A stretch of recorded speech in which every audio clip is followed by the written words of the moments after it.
Chapter 4, Mishnah 6. The Mishnah presents another situation where we follow a procedure similar to the one discussed in the previous Mishnah.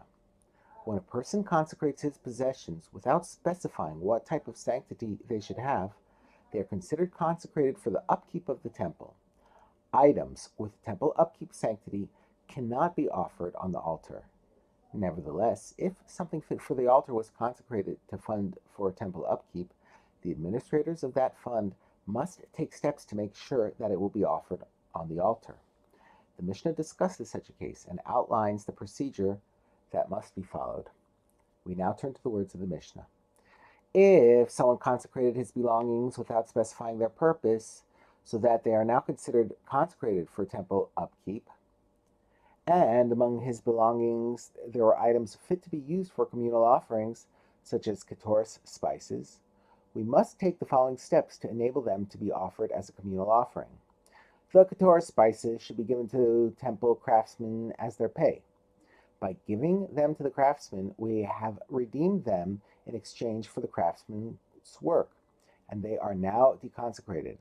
The temple then buys back the spices from the craftsmen with terumah funds, and they can then be offered as communal ketores offerings. These are the words of Rabbi Akiva.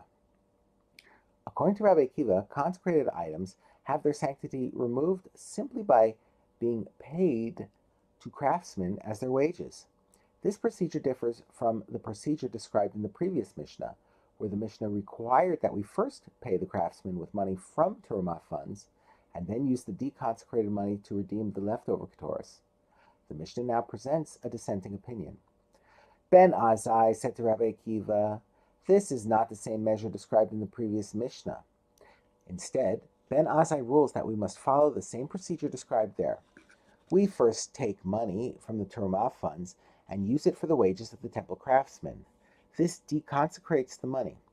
We then deconsecrate the ketores spices upon the deconsecrated money of the craftsmen, which transfers the sanctity of the spices to the money, and give the ketores spices to the craftsmen for their wages in place of the money.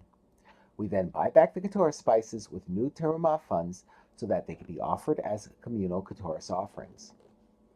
Ben Azai disagrees with Rabbi Akiva and rules that consecrated items cannot be redeemed in exchange for something intangible, the work of the craftsman. He therefore requires that we first pay the craftsman with terumah funds, and then use the deconsecrated money to redeem the consecrated items under discussion.